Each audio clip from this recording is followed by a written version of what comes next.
Come with me, Michelle Armster, Dr. Cheryl Taylor, Cheryl Blankenship, Reverend Nancy Talbert, and the writer, Ms. Ruby Sales, on the pro-democracy, freedom, justice, nonviolent Love Express. 10, 9, 8, 7, 6, 5, 4, 3, 2, 1, 0. I asked my friends to come with me. I asked my friends to come with me. I asked my friends to come with me. I'm on my way. Great God, I'm on my way. I asked my people to come with me. I asked my people to come with me. I ask my people to come with me. I'm on my way. Great God, I'm on my way. I ask my colleagues to come with me. I ask my colleagues to come with me. I ask my colleagues to come with me.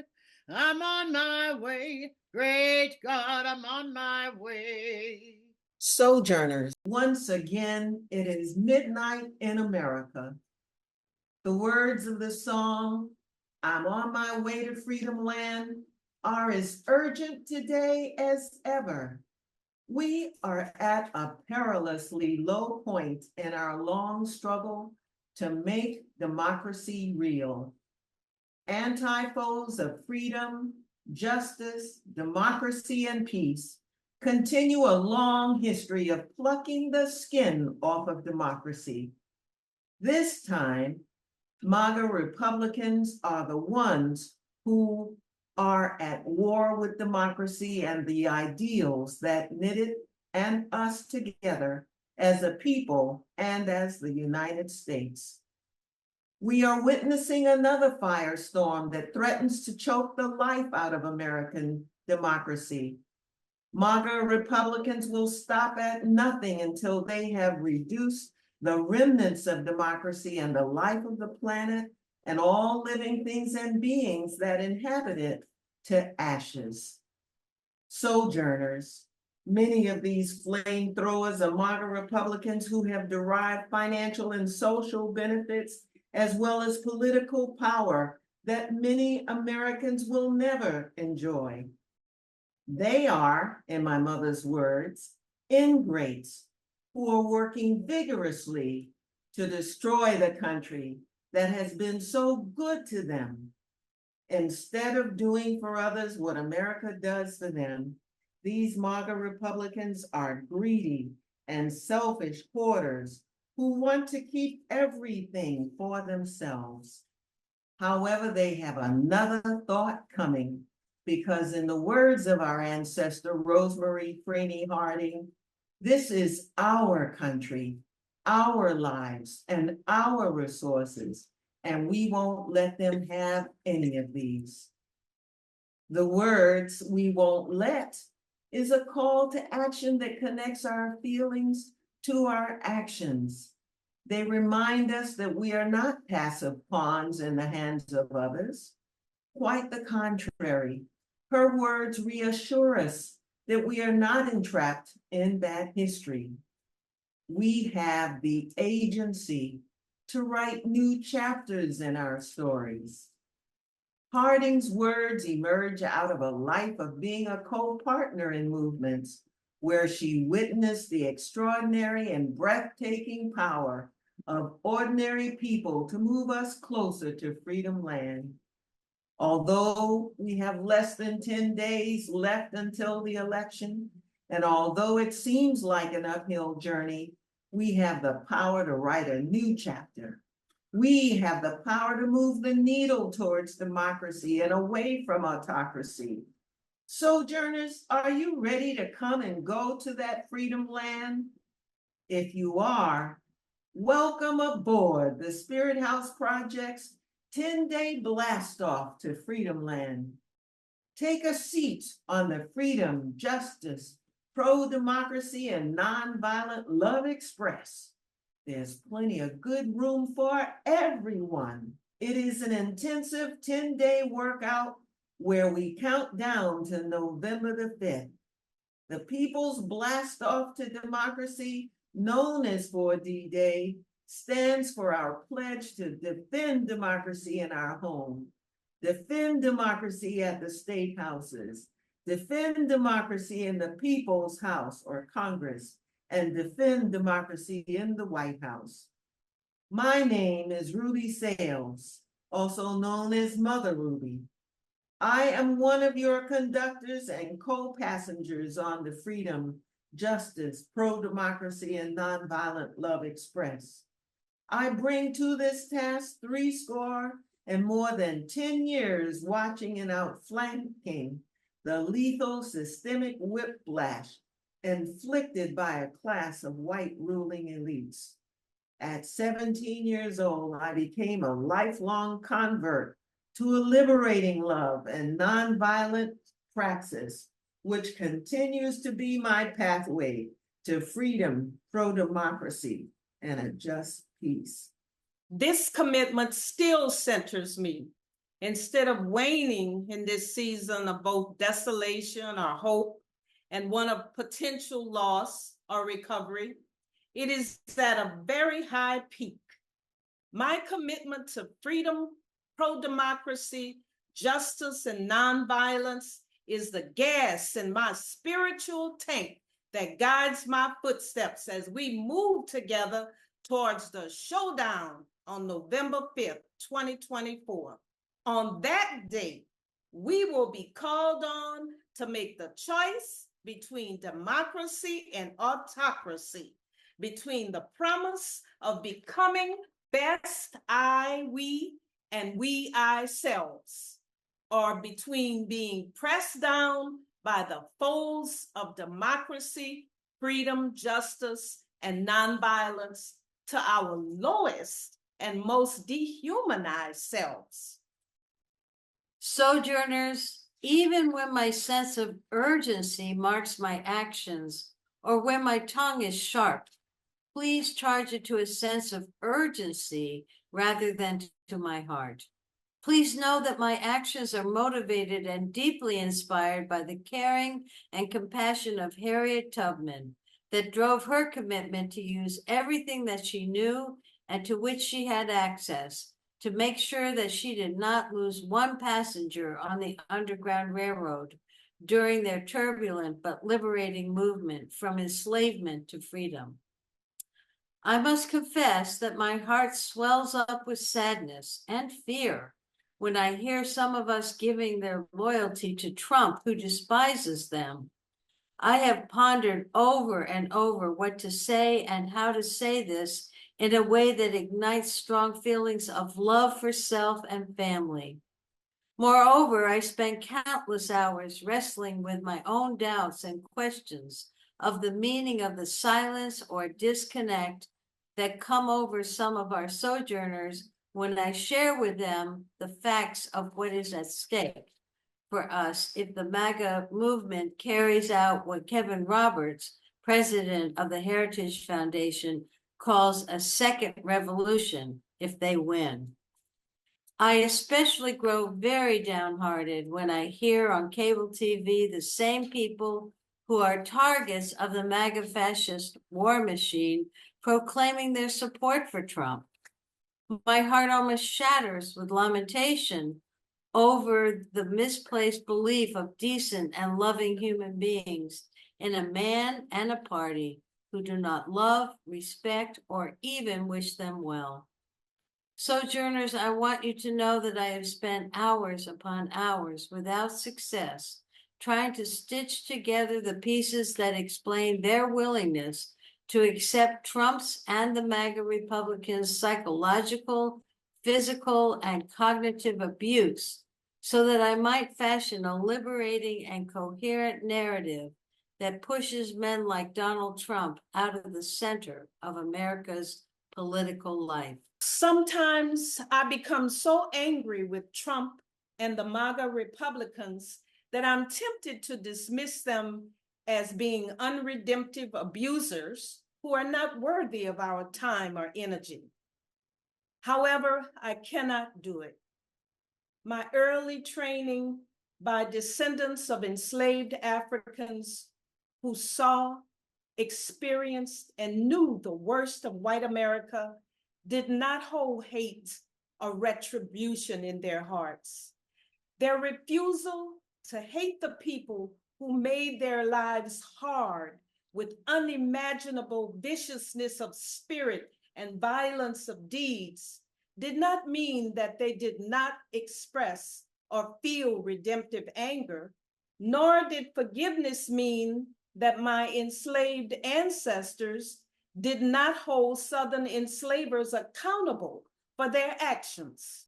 Rather, it meant that they refused to turn over their inner lives and, to a degree, their outer lives to men whose psycho-spiritual aberrations maimed them.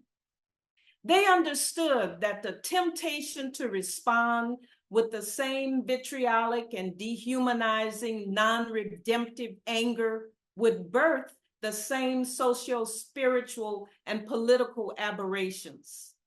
Therefore, they set about to create a new definition and freedom praxis.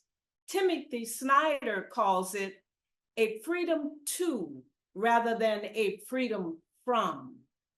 Both a philosophy and a politics of freedom have begun with freedom to. Freedom to is positive. It is about holding virtues in mind and having some power to realize them. Insofar as such a thing can be measured, Americans could be doing better. We cannot do better unless we share our knowledge together to get a fuller picture of the issues. Simultaneously, if we are to survive this perilous journey, we must practice liberating love. Liberating love in today's world restores our brokenness and division that MAGA has unleashed and conditioned us to accept in a culture of cruelty and disposability.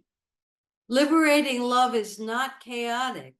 Rather, it is demanding and requires organization, discipline, and an openness to changes of heart, coupled with our willingness to stretch our eyes, minds, and ears, to stretch our ability to see, hear, and to take in new ideas and conclusions. A liberating love connects our destinies and successes with both our I and we selves. It enables us to see the faults in ourselves that we see in others, thereby tenderizing our hearts. It is our ticket to a powerful reclamation of the broken bits and pieces of our fragmented selves. A liberating love journey in crisis or in calm seasons engages us in a healing praxis of laying on of hands. When we lay on of hands, we touch our multiple selves in others. In doing so, we ask these words my mother taught me. Where does it hurt? When I was a child and skinned my knees, I ran to my mother screaming in tears. I was often unaware of the strength and volume of my tears. My mother, on the other hand, with her ears to my heart, would simply say to me, Ruby, where does it hurt? That simple question touched the heart of the matter and gave me the room to feel and touch the source of my hurt without feeling ashamed or afraid that my mother would punish or blame me for hurting myself. Instead, she put her ears to my heart and listened deeply. In asking where does it hurt, my mother was saying, I see the scars and understand you're bruised. I know that you are hurting, so tell me where it hurts that I can't see. Additionally, my mother's words bridged and connected us. She let me know that I was not alone in needing to be seen and heard, that she understood from her own experiences what it meant not to be seen or heard. However, it did not relieve her of her responsibility to ask me to go beneath the surface to the bottom line of why. Furthermore, she recognized her role as a parent and authority figure required her to have an empathy and the moral courage to show me the same mercy that she needed for herself. Liberating love tenderizes our hearts and does not confuse righteous indignation with self-righteousness. A liberating love repairs the harm that bad state actors, in this case MAGA, cause our I-we self-worth. Our brokenness and alienation give them an advantage, permission, and space to carry out the deadly strategy of interposition and nullification. Ultimately, liberating love and an I-we worthiness releases us from a heavy armor of shame, denial, and bad history. All of these lead to psychological flagellation, desolation, and dehumanization. Accordingly, in choosing liberating love, we move ourselves and each other from object to teacher, from mindless consumer of knowledge and prisoners of socio-political and economic circumstances to producers of knowledge and explicators who simultaneously makes meaning out of our lives and circumstances, as well as the lives of others. A liberating love requires us to strive to become our better selves and to motivate others to rise to their highest capacity. In expressing her commitment to liberating love, Nannie Helen Burroughs, a 19th century African-American female educator, civic and religious leader, saw it as inspiring people to make possible the wholly impossible. Some of you might ask, and rightfully so, where do we begin when the task is so big and we have so little time left to November 5th? Yes, the task is huge, but I propose that we can identify both the problems and find solutions by telling our individual stories within larger group ones. So let us begin right now together. Our future as a nation enjoins us to speak truth not only to power, but to ourselves. And as we get ready to embark tomorrow and embrace the sweetness of the night, let the words and meditations of Mary Jackson McCrory, a 19th and early 20th century African-American educator and freedom fighter, and Russell Means, our indigenous modern-day brother, 20th century freedom fighter and prominent member of the American Indian movement. We must remain wide awake and fearless in a struggle for racial justice and human dignity, ceding not any ground to white segregationists. Mary Jackson McCrory. Young people and Indian people need to know that we existed in the 20th century. We need to know who our heroes are and to know where we have done and accomplished in this century other than what Olympic athletes Jim Thorpe and Billy Mills have done. Russell Means. Their words give us the fortitude to run on to see what the end is going to be. Take care until tomorrow, when we take our seats on the Freedom, Justice, Pro-Democracy, and Nonviolent Express, headed to a countdown to democracy for D-Day. It's an uphill journey. I'm on my way. It's an uphill journey.